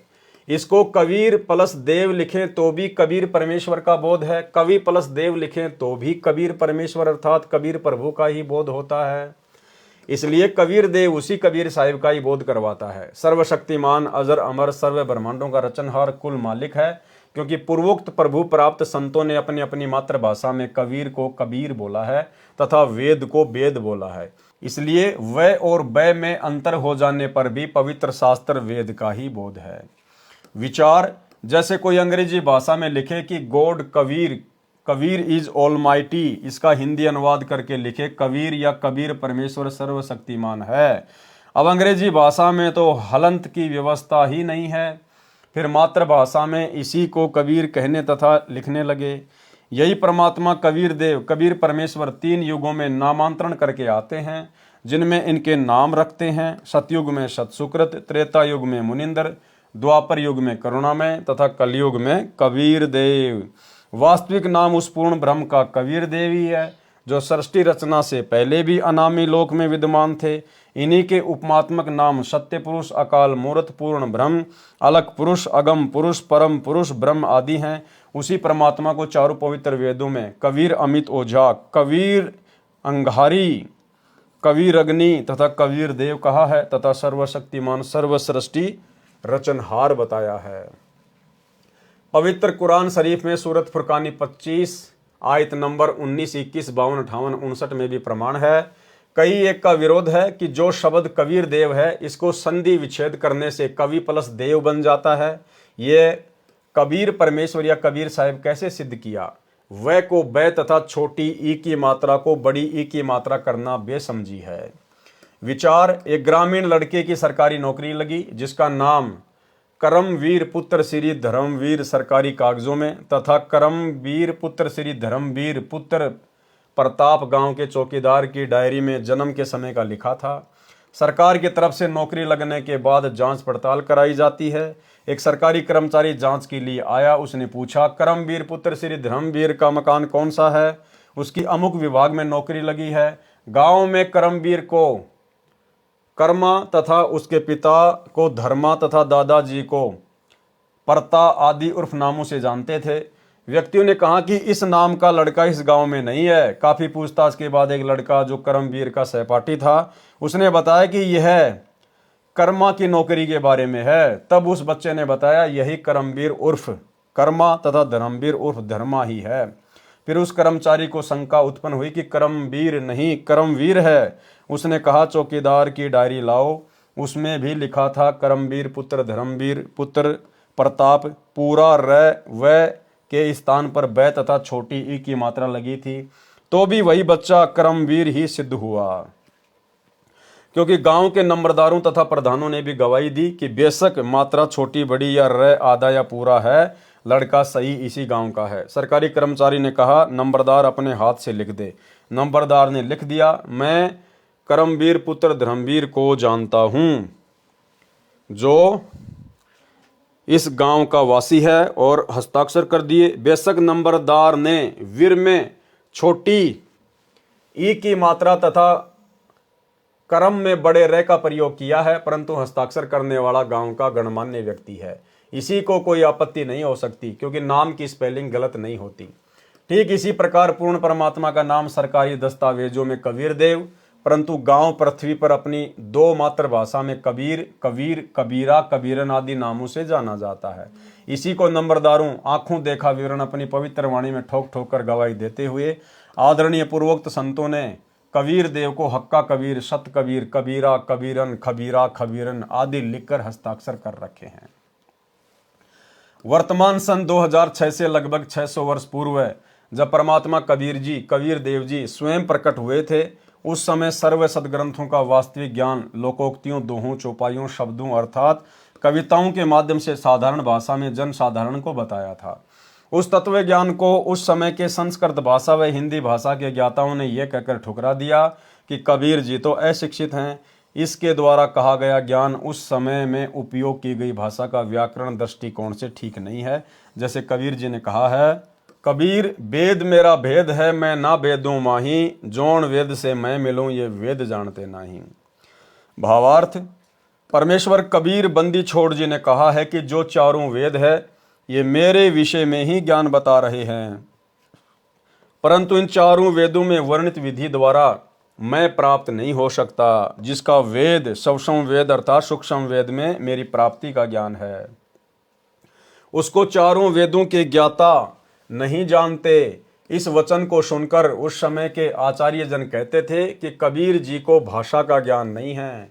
देखो, वेद को वेद कहा है, नहीं का नाही कहा है, ऐसे व्यक्ति को शास्त्रों का क्या ज्ञान हो सकता है। इसलिए कबीर जी मिथ्या भाषण करते हैं, इसकी बातों पर विश्वास नहीं करना। स्वामी दयानंद जी ने सत्यार्थ प्रकाश समोल्लास 11 पृष्ठ 306 पर कबीर जी के विषय में यही कहा है। वर्तमान में मुझदास रामपाल दास के विषय में विज्ञापनों में लिखे लेख पर आर्य समाज के आचार्यों ने यही आपत्ति व्यक्त की थी कि रामपाल को हिंदी भाषा भी सही नहीं लिखनी आती, वह को बै लिखता है, छोटी बड़ी मात्राओं को गलत लिखता है, कोमा व हलंत भी नहीं लगाता, इसका ज्ञान कैसे सही माना जाए। विचार, किसी लड़के का विवाह एक सुंदर सुशील युवती से हो गया। उसने साधारण वस्त्र पहने थे, मेकअप हार श्रृंगार नहीं कर रखा था। उसके विषय में कोई कहे कि यह भी कोई विवाह है, वधू ने मेकअप हार श्रृंगार आभूषण आदि नहीं पहने, नहीं किया है। विचार करें, विवाह का अर्थ है पुरुष को पत्नी प्राप्ति। यदि मेकअप श्रृंगार नहीं कर रखा तो वांछित वस्तु प्राप्त है, यदि श्रृंगार कर रखा है लड़की ने तो भी बुरा नहीं किया, परंतु एक श्रृंगार के अभाव से विवाह को ही नकार देना कौन सी बुद्धिमता है। ठीक इसी प्रकार परमेश्वर कबीर बंदी छोड़ तथा संत रामपाल दास जी महाराज द्वारा दिया तत्व ज्ञान है, वास्तविक ज्ञान प्राप्त है। यदि भाषा में श्रृंगार का अभाव अर्थात मात्राओं व हलंतों की कमी है तो विद्वान पुरुष कृपया ठीक करके पढ़ें। इसी तरह इस उलझी हुई ज्ञान गुत्थी को सुलझाया जाएगा। इसमें भाषा तथा व्याकरण की भूमिका क्या है। स्वामी दयानंद सरस्वती जी ने अपने द्वारा रचे पवित्र उपनिषद सत्यार्थ प्रकाश के 7वें समूलांश में प्रश्न नंबर 217, 212 अजमेर से प्रकाशित तथा पृष्ठ संख्या 173 दीनानगर दयानंद मठ पंजाब से प्रकाशित लिखा है। उसका भावार्थ है कि ब्रह्म ने वेदवाणी 4 ऋषियों में जीवस्त रूप से बोले। जैसे लग रहा था कि ऋषि वेद बोल रहे थे, परंतु ब्रह्म बोल रहा था तथा ऋषियों का मुख प्रयोग कर रहा था। जीवस्त रूप का भावार्थ है जैसे ऋषियों के अंदर कोई और जीव स्थापित होकर बोल रहा हो। बाद में उन ऋषियों को कुछ मालूम नहीं कि क्या बोला क्या लिखा। जैसे कोई प्रेत आत्मा किसी के शरीर में प्रवेश करके बोलती है, उस समय लग रहा होता है कि शरीर वाला जीव ही बोल रहा है, परंतु प्रेत के निकल जाने के बाद उस शरीर वाले जीव को कुछ मालूम नहीं होता मैंने क्या बोला था। इसी प्रकार बाद में ऋषियों ने वेद भाषा को जानने के लिए व्याकरण, निघटु आदि की रचना की, जो स्वामी दयानंद जी के शब्दों में सत्यार्थ प्रकाश 3रे समूलास पेज नंबर 80 अजमेर से प्रकाशित तथा पृष्ठ संख्या 64 दीनानगर पंजाब से प्रकाशित में पवित्र चारों वेद ईश्वर कृत्य होने से निभ्रात है। वेदों का प्रमाण वेद ही है। चारों ब्राह्मण, व्याकरण, निघटु आदि ऋषियों कृत्य होने से त्रुटि युक्त हो सकते हैं। उपरोक्त विचार स्वामी दयानंद जी के हैं। विचार करें, वेद पढ़ने वाले ऋषियों के अपने विचारों से रचे उपनिषद एक दूसरे के विपरीत व्याख्या कर रहे हैं, इसलिए वेद ज्ञान को तत्व ज्ञान से ही समझा जा सकता है। तत्व ज्ञान सबसम वेद पूर्ण ब्रह्म कबीर देव ने स्वयं आकर बताया है तथा चारों वेदों का ज्ञान ब्रह्म द्वारा बताया गया है, और वेदों को बोलने वाला ब्रह्म स्वयं पवित्र यजुर्वेद अध्याय नंबर 40 मंत्र नंबर 10 में कह रहा है कि उस पूर्ण ब्रह्म को कोई तो समवात अर्थात जन्म लेकर प्रकट होने वाला अर्थात आकार में कहता है तथा कोई असमवात जन्म न लेने वाला अर्थात वह निराकार आहु कहते हैं। परंतु इसका वास्तविक ज्ञान तो धीरणाम पूर्ण ज्ञानी अर्थात तत्वदर्शी संत जन पूर्ण निर्णायक भिन्न भिन्न बताते हैं।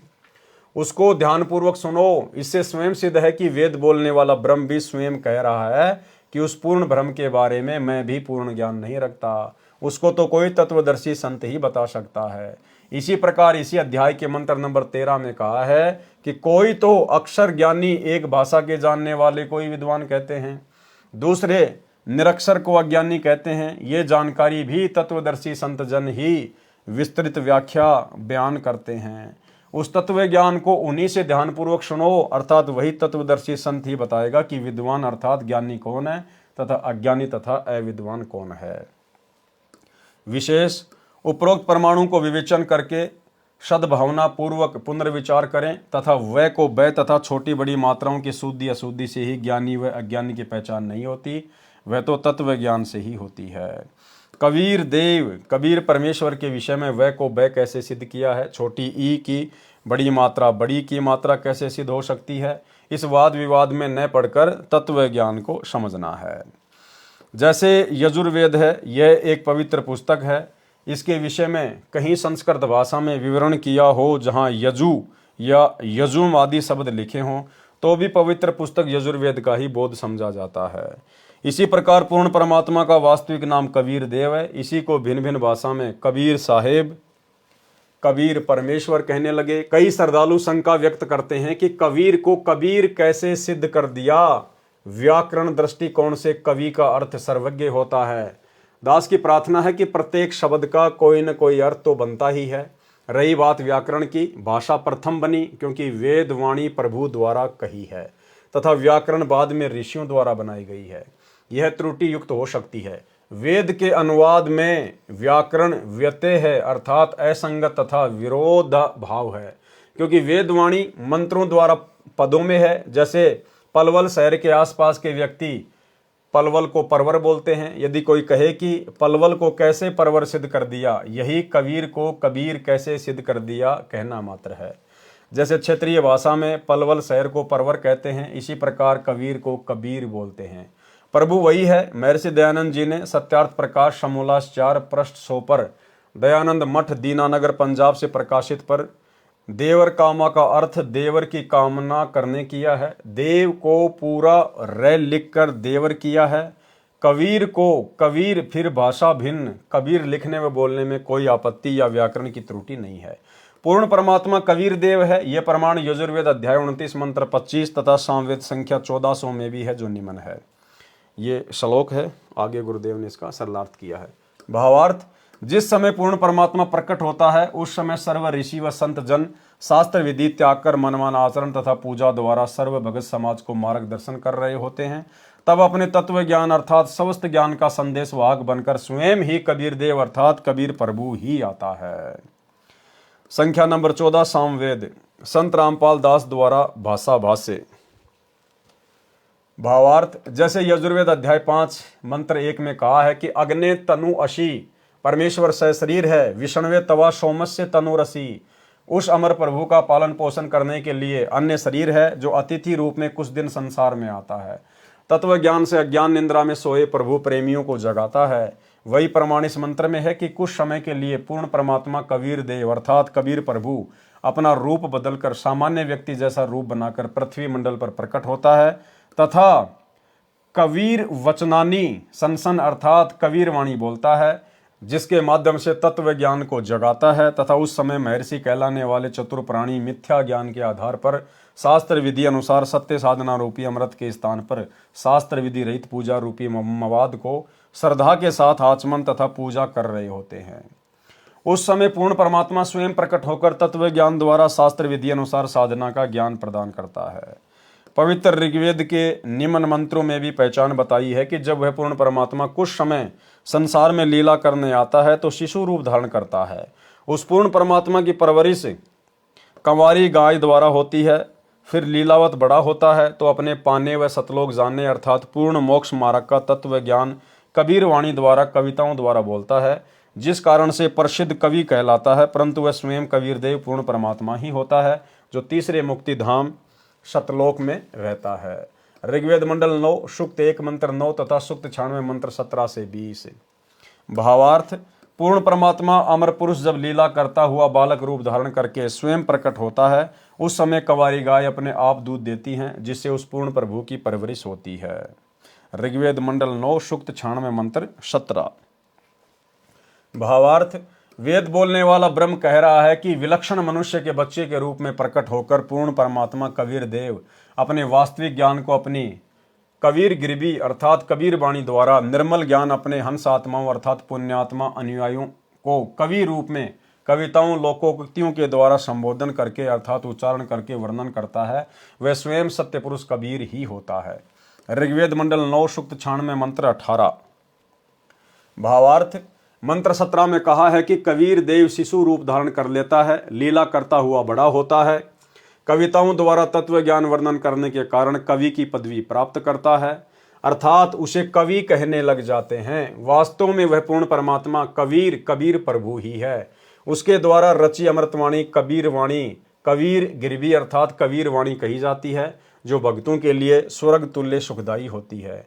वही परमात्मा तीसरे मुक्ति धाम अर्थात सतलोक की स्थापना करके एक गुम्मद अर्थात गुम्मज में सिंहासन पर तेजोमय मानव सदृश शरीर में आकार में विराजमान है। इस मंत्र में तीसरा धाम सतलोक को कहा है। जैसे एक ब्रह्म का लोक है जो 21 ब्रह्मांड का है, दूसरा परब्रह्म का लोक है जो 7 संग ब्रह्मांड का क्षेत्र है, तीसरा परम अक्षर ब्रह्म अर्थात पूर्ण ब्रह्म का रितधाम अर्थात सतलोक है। फोटोकॉपी ऋग्वेद मंडल नंबर 9 सूक्त 96 मंत्र 19 की। विवेचन ऋग्वेद मंडल 9 सूक्त 96 मंत्र 19 का भी आर्य समाज के विद्वानों ने अनुवाद किया है। इसमें भी बहुत भारी गलतियां हैं। पुस्तक विस्तार के कारण केवल अपने मतलब की जानकारी प्राप्त करते हैं। इस मंत्र में चौथे धाम का वर्णन है जो आप जी सृष्टि रचना में पढ़ेंगे, उससे पूर्ण जानकारी होगी। पढ़ें इसी पुस्तक के पृष्ठ 603 पर। परमात्मा ने ऊपर के 4 लोक अजर अमर रचे हैं। अनामी लोक जो सबसे ऊपर है, अगम लोक, अलख लोक, शतलोक। हम पृथ्वी लोक पर हैं। यहां से ऊपर के लोकों की गिनती करेंगे तो सत्यलोक, अलख लोक, अगम लोक तथा अनामी लोक गिना जाता है। उस चौथे धाम में बैठकर परमात्मा ने सर्व ब्रह्मांडों व लोकों की रचना की। शेष रचना शतलोक में बैठकर की थी। आर्य समाज के अनुवादकों ने तुरिया परमात्मा अर्थात चौथे परमात्मा का वर्णन किया है। यह चौथा धाम है। उसमें मूल पाठ मंत्र 19 का भावार्थ है कि तत्वदर्शी संत चौथे धाम तथा चौथे परमात्मा का भिन्न भिन्न वर्णन करता है। पाठक जन कृपया पढ़ें सृष्टि रचना इसी पुस्तक के पेज नंबर 603 पर, जिससे आप जी को ज्ञान होगा कि लेखक संत रामपाल दास ही वह तत्वदर्शी संत है जो तत्व ज्ञान से परिचित है। फोटोकॉपी ऋग्वेद मंडल 9 सूक्त 96 मंत्र 20। विवेचन ऋग्वेद मंडल 9 सूक्त 96 मंत्र 20 का यथार्थ ज्ञान जानते हैं। इस मंत्र का अनुवाद महर्षि दयानंद के चेलों द्वारा किया गया है। इनका दृष्टिकोण ये रहा है कि परमात्मा निराकार है, क्योंकि महर्षि दयानंद जी ने ये बात दृढ़ की है कि परमात्मा निराकार है। इसलिए अनुवादक ने सीधे मंत्र का अनुवाद घुमा फिरा कर किया है। जैसे मूल पाठ में लिखा है कि ये मंत्र है, जैसे पूर्व में वेद मंत्रों में कहा है कि परमात्मा ऊपर के लोक में रहता है, वहां से गति करके पृथ्वी पर आता है, अपने रूप को अर्थात शरीर के तेज को सरल करके आता है। इस ऋग्वेद मंडल 9 सूक्त 96 मंत्र 20 में उसी की पुष्टि की गई है। कहा है कि परमात्मा ऐसे अन्य शरीर धारण करके पृथ्वी पर आता है जैसे मनुष्य वस्त्र धारण करता है, और धनानाम दृढ़ भक्तों अच्छी आत्माओं को प्राप्त होता है, उनको वाणी उच्चारण करके तत्व ज्ञान सुनाता है। फोटोकॉपी ऋग्वेद मंडल नंबर 9 सूक्त 82 मंत्र 1-2। विवेचन ऊपर ऋग्वेद मंडल 9 सूक्त 82 मंत्र 1-2 की फोटोकॉपी है। यह अनुवाद महर्षि दयानंद जी के दिशा निर्देश से उन्हीं के चेलों ने किया है और सार्वदेशिक आर्य प्रतिनिधि सभा दिल्ली से प्रकाशित है।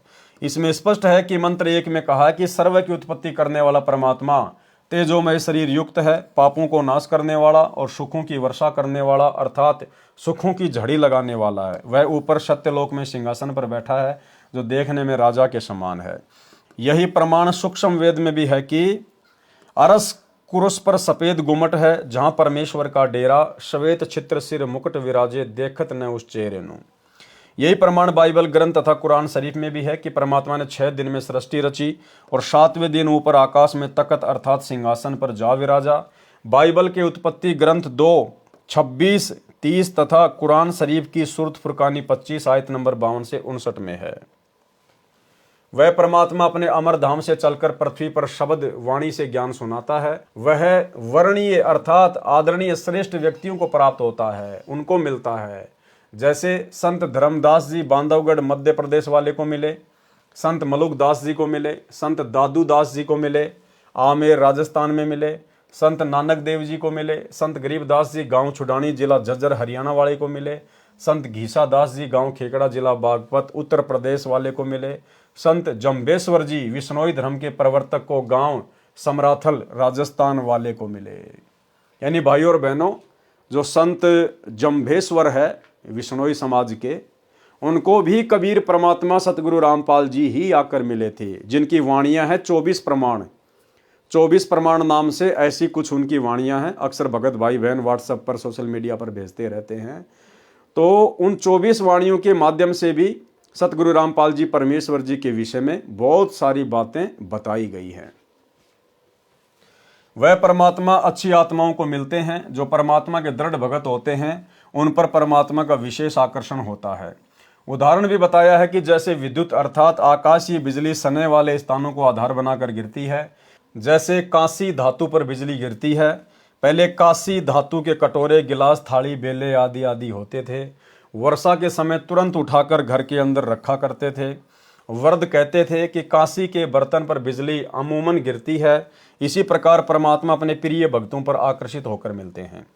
मंत्र नंबर 2 में तो यह भी स्पष्ट किया है कि परमात्मा उन अच्छी आत्माओं को उपदेश करने की इच्छा से स्वयं महापुरुषों को मिलते हैं।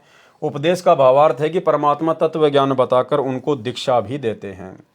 उनके सतगुरु भी स्वयं परमात्मा होते हैं। ये भी स्पष्ट किया है कि परमात्मा अत्यंत गतिशील पदार्थ अर्थात बिजली के समान तीव्रगामी होकर हमारे धार्मिक अनुष्ठानों में आप पहुंचते हैं।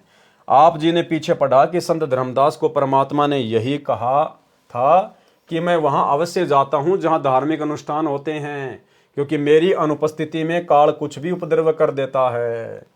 इसीलिए भाई और बहनों, जहां जहां भी साध संगतियां होती थी, जहां जहां भी संगत में सार्वजनिक तौर पर मैसेज डालकर साध संगतियां होती थी, वहां पर काल प्रेरणा से उपद्रव मचाने के लिए सतलोक आश्रम मैनेजमेंट हरियाणा वाले, इनके कोऑर्डिनेटर, बेचारी भ्रमित संगत विरोध करने के लिए अवश्य पहुंच जाती थी पुलिस प्रशासन को लेकर। लेकिन परमात्मा का विधान है कि जहां भी धार्मिक अनुष्ठान होता है वहां मैं बिजली की गति के समान जाता हूं, अन्यथा उपद्रवी लोग उस समागम को संपूर्ण नहीं होने देते। लेकिन भाई और बहनों, जहां जहां भी साध संगति हुई, जब जब साध संगति हुई, परमेश्वर ने हमेशा साध संगतियों को सफल करवाया। सतलोक आश्रम मैनेजमेंट हरियाणा के लाख उपद्रवों के बावजूद भी गुरुदेव भगवान के आशीर्वाद से साध संगतियां सफल होती थी। इसका मतलब साध संगतियों में परमेश्वर अवश्य आते हैं, क्योंकि वहां उनको भोग लगाया जाता है, उन्हीं की महिमा की जाती है। जिससे साधकों की आस्था परमात्मा से छूट जाती है। मेरे रहते वह ऐसी गड़बड़ नहीं कर सकता, मेरे रहते वो ऐसी गड़बड़ नहीं कर सकता। कौन कह रहे हैं? परमात्मा, गुरुदेव भगवान। जबकि ऐसी अनेकों गड़बड़ी बहुत बड़ी बड़ी सतलोक आश्रम मैनेजमेंट हरियाणा वालों के समागम में हो चुकी है। आप लोगों ने मध्य प्रदेश का एक समागम देखा होगा, जिस समागम के अंदर वहां का जो कोऑर्डिनेटर था गंगाराम मीणा, वहां पर हजारों की संख्या में संगत थी, सत्संग चल रहा था, रमेणी हो रही थी। अचानक से बजरंग दल के कुछ लोग आए और उन्होंने गोलियां चलानी शुरू कर दी, जिसमें वहां के कोऑर्डिनेटर गंगाराम मीणा की गोली लगने से मृत्यु हो गई और वो समागम कैंसिल हो गया। इसका मतलब वहां पर गुरुदेव भगवान विराजमान नहीं थे, वहां परमात्मा का कोई आशीर्वाद नहीं था। अन्यथा परमात्मा कहते हैं कि अगर मैं ना रहूं तो काल उपद्रव मचा दे। इसका मतलब वहां पर उपद्रव मचा, अर्थात गुरुदेव भगवान की रजा इन लोगों पर नहीं है। 2018 में इन लोगों ने रोहतक के पशु मेला ग्राउंड में कबीर प्रकट दिवस का कार्यक्रम रखा, और भाई और बहनों, इतनी भयंकर मूसलाधार बारिश हुई जिसके ऊपर दास पहले वीडियो बना चुका है। इनका प्रोग्राम कैंसिल। इसका मतलब गुरुदेव भगवान की कोई रजा नहीं थी। तो भाई और बहनों, गुरुदेव की रजा है सत्सेवकों के ऊपर, साध संगतियों के ऊपर।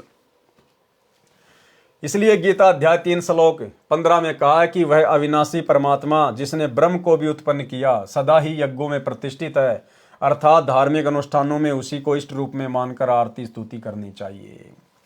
इस ऋग्वेद मंडल 9 सूक्त 82 मंत्र 2 में यह भी स्पष्ट किया है कि आप कबीर देव हैं जो सर्व को उपदेश देने की इच्छा से आते हो। आप पवित्र आत्मा है, हमारे पापों को छुड़वा कर अर्थात नाश करके हे अमर परमात्मा आप हमको सुख दें, और हम आपकी संतान है, हमारे प्रति वह वात्सल्य वाला प्रेम भाव उत्पन्न करते हुए उसी सुंदर रूप को उत्पन्न करें, अर्थात हमारे को अपने बच्चे जानकर जैसे पहले और जब चाहें तब आप अपनी प्यारी आत्माओं को प्रकट होकर मिलते हैं, उसी तरह से हमें भी दर्शन दें। फोटोकॉपी ऋग्वेद मंडल नंबर 9 सूक्त 86 मंत्र 26-27 विवेचन। ये फोटोकॉपी ऋग्वेद मंडल 9 सूक्त 86 मंत्र 26 की है, जो आर्य समाज के आचार्यों में महर्षि दयानंद के चेलों द्वारा अनुवादित है, जिसमें स्पष्ट है कि यज्ञ करने वाले अर्थात धार्मिक अनुष्ठान करने वाले यजमानों अर्थात भक्तों के लिए परमात्मा सब रास्तों को सुगम करता हुआ अर्थात जीवन रूपी सफर के मार्ग को दुखों रहित करके सुगम बनाता हुआ उनके विघ्नों अर्थात संकटों का मर्दन करता है अर्थात संकटों को समाप्त करता है, भक्तों को पवित्र अर्थात पाप रहित विकार रहित करता है। जैसा कि अगले मंत्र 27 में कहा है कि जो परमात्मा धूलोक अर्थात सत्यलोक के तीसरे पृष्ठ पर विराजमान है, वहां पर परमात्मा के शरीर का प्रकाश बहुत अधिक है। उदाहरण के लिए परमात्मा के एक रोम शरीर के बाल का प्रकाश करोड़ सूर्य तथा इतने ही चंद्रमाओं के मिले जुले प्रकाश से भी अधिक है। यदि वह परमात्मा उसी प्रकाश युक्त शरीर से पृथ्वी पर प्रकट हो जाए तो हमारी चरम दृष्टि उन्हें देख नहीं सकती। जैसे उल्लू पक्षी दिन में सूर्य के प्रकाश के कारण कुछ भी नहीं देख पाता है, यही दशा मनुष्य की हो जाए। इसलिए वह परमात्मा अपने रूप अर्थात शरीर के प्रकाश को सरल करता हुआ उस स्थान से जहां परमात्मा ऊपर रहता है वहां से गति करके बिजली के समान क्रीड़ा अर्थात लीला करता हुआ चलकर आता है, श्रेष्ठ पुरुषों को मिलता है। यह भी स्पष्ट है कि आप कवि अर्थात कबीर देव हैं, हम उन्हें कबीर साहिब कहते हैं। विवेचन। ये फोटोकॉपी ऋग्वेद मंडल 9 सूक्त 86 के मंत्र 27 की है। इसमें स्पष्ट है कि परमात्मा धूलोक अर्थात अमरलोक के तीसरे पृष्ठ अर्थात भाग पर विराजमान है। सत्यलोक अर्थात शाश्वत स्थान गीता अध्याय 18 श्लोक 62 में 3 भाग हैं। एक भाग में वन पहाड़ झरने बाग बगीचे आदि हैं। यह बाह्य भाग है अर्थात बाहरी भाग है। जैसे भारत की राजधानी दिल्ली भी 3 भागों में बटी है। बाहरी दिल्ली जिसमें गांव खेत खलियान और नहरें हैं, दूसरा बाजार बना है, तीसरा संसद भवन तथा कार्यालय है। इसके पश्चात भूलोक में बस्तियां हैं, सहपरिवार मोक्ष प्राप्त हंसात्माएं रहती हैं। पृथ्वी पर जैसे भगत को भक्तात्मा कहते हैं, इसी प्रकार सत्यलोक में हंसात्मा कहते हैं। तीसरे भाग में सर्वोपरि परमात्मा का सिंहासन है, उसके आसपास केवल नर आत्माएं रहती हैं। वहाँ स्त्री पुरुष का जोड़ा नहीं है। वे यदि अपना परिवार चाहते हैं तो शब्द वचन से केवल पुत्र उत्पन्न कर लेते हैं। इस प्रकार शाश्वत स्थान अर्थात सत्यलोक 3 भागों में परमात्मा ने बांट रखा है। वहाँ यानी सतलोक में प्रत्येक स्थान पर रहने वालों में वृद्धावस्था नहीं है, वहाँ मृत्यु नहीं है। इसलिए गीता अध्याय 7 श्लोक 29 में कहा है कि जो जरा अर्थात वृद्ध अवस्था तथा मरण अवस्था अर्थात मृत्यु से छूटने का प्रयत्न करते हैं, वे तत्ब्रह्म अर्थात परम अक्षर ब्रह्म को जानते हैं। सतलोक में सत्य पुरुष रहता है, वहाँ पर जरा मरण नहीं है, बच्चे युवा होकर सदा युवा रहते हैं। फोटोकॉपी ऋग्वेद मंडल नंबर 9 सूक्त 54 मंत्र 3। विवेचन। ऋग्वेद मंडल 9 सूक्त 54 मंत्र 3 की फोटोकॉपी में आप देखें, इसका अनुवाद आर्य समाज के विद्वानों ने किया है। उनके अनुवाद में भी स्पष्ट है कि वह परमात्मा भुवनोपरि संपूर्ण ब्रह्मांडों के ऊर्ध्व अर्थात ऊपर तिष्ठति विराजमान है, ऊपर बैठा है। इसका यथार्थ अनुवाद इस प्रकार है, जैसे सूर्य ऊपर है और अपना प्रकाश तथा उष्णता से सर्व को लाभ दे रहा है, इसी प्रकार ये अमर परमेश्वर जिसका ऊपर के मंत्रों में वर्णन किया है, सर्व ब्रह्मांडों के ऊपर बैठकर अपनी निराकार शक्ति से सर्व प्राणियों को लाभ दे रहा है तथा सर्व ब्रह्मांडों का संचालन कर रहा है। फोटोकॉपी ऋग्वेद मंडल नंबर 9 सूक्त 20 मंत्र 1। विवेचन। ऋग्वेद मंडल 9 सूक्त 20 मंत्र 1 का अनुवाद भी आर्य समाज के विद्वानों ने किया है। इसका अनुवाद ठीक कम गलत अधिक है। इसमें मूल पाठ में लिखा है विशेष। इस मंत्र के अनुवाद में आप फोटोकॉपी में देखेंगे तो पता चलेगा कि कई शब्दों के अर्थ आर्य विद्वानों ने छोड़ रखे हैं, जैसे प्र वारे भी, जिस कारण से वेदों का यथार्थ भाव सामने नहीं आ सका। मेरे अनुवाद से स्पष्ट है कि वह परमात्मा अच्छी आत्माओं दृढ़ भक्तों को ज्ञान देता है। उसका नाम भी लिखा है कबीर देव, हम कबीर परमेश्वर कहते हैं। प्रमाण ऋग्वेद मंडल 9 सूक्त 95 मंत्र 2। ऋग्वेद मंडल 9 सूक्त 95 मंत्र 2 का अनुवाद महर्षि दयानंद के चेलों ने किया है, जो बहुत ठीक किया है। इसका भावार्थ है कि पूर्वोक्त परमात्मा अर्थात जिस परमात्मा के विषय में पहले वाले मंत्रों में ऊपर कहा गया है, वह अपना शरीर धारण करके सत्य भक्ति का मार्ग अर्थात यथार्थ आध्यात्मिक ज्ञान अपनी अमृतवाणी वाक अर्थात वाणी द्वारा मुक्ति मार्ग की प्रेरणा करता है। वह मंत्र ऐसा है जैसे नाविक नौका में बैठकर पार कर देता है, ऐसे ही परमात्मा सत्य भक्ति मार्ग रूपी नौका के द्वारा साधक को संसार रूपी दरिया से पार करता है। वह देवानाम देव, सब देवों का देव अर्थात सब प्रभुओं का प्रभु परमेश्वर वाणी रूपी ज्ञान यज्ञ के लिए नामों का आविष्कार करता है। अर्थात जैसे गीता अध्याय 17 श्लोक 23 में ओम तत्सत में तत् तथा सत ये गुप्त मंत्र हैं जो उसी परमेश्वर ने मुझे रामपाल दास को बताए हैं, उनसे ही पूर्ण मोक्ष संभव है। सूक्ष्म वेद में परमेश्वर ने कहा है कि सोहम शब्द हम जग में लाए, सार शब्द हम गुप्त छुपाए। भावार्थ, परमेश्वर ने स्वयं सोम शब्द भक्ति के लिए बताया है। ये 100 मंत्र किसी भी प्राचीन ग्रंथ वेद, गीता, कुरान, पुराण तथा बाइबल में नहीं है। फिर सूक्ष्म वेद में कहा है कि सोहम ऊपर और है, सत सुकृत एक नाम, सब हंसों का जहाँ वास है, बस्ती है बिन ठाम। भावार्थ, सोहम नाम तो परमात्मा ने प्रकट कर दिया, आविष्कार कर दिया, परंतु सार शब्द को गुप्त रखा था। अब मुझे लेखक संत रामपाल को बताया है, तो साधकों को दीक्षा के समय बताया जाता है। इसका गीता अध्याय 17 श्लोक 23 में कहे ओम तत्सत से संबंध है। यानी सोहम शब्द तो कबीर परमेश्वर जी ने बारंबार जब भी आए तब उन्होंने बताया, लेकिन जो सार शब्द है, जो गुप्त है, वो उन्होंने किसी को नहीं बताया था। तो वो आज कौन बता रहे हैं? गुरुदेव कह रहे हैं कि ये दास बता रहा है।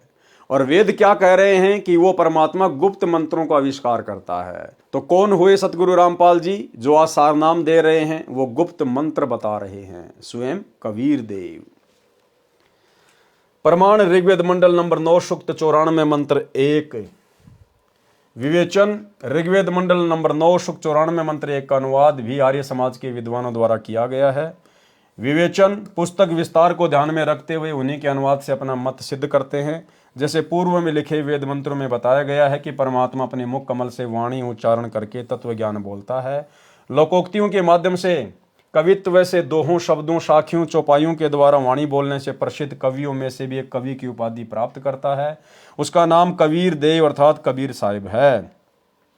इस ऋग्वेद मंडल 9 सूक्त 94 मंत्र 1 में भी यही कहा है कि जो सर्वशक्तिमान परमेश्वर है वह कवियों की तरह आचरण करता हुआ पृथ्वी पर विचरण करता है। तो भाई और बहनों, आज के वीडियो में केवल इतना ही, क्योंकि आज के वीडियो में परमेश्वर ने वेदों के श्लोकों का, मंत्रों का अधिक वर्णन किया हुआ था। तो गुरुदेव के कर कमल से लिखित होने के कारण हमने इसको पढ़ना जरूरी है, क्योंकि हम पूरी पुस्तक को पढ़ेंगे। आने वाले समय में टीवी चैनलों पर ये वीडियो चला करेंगे, इसलिए हम भाई बहन इसको बिल्कुल भी हल्के में ना लें।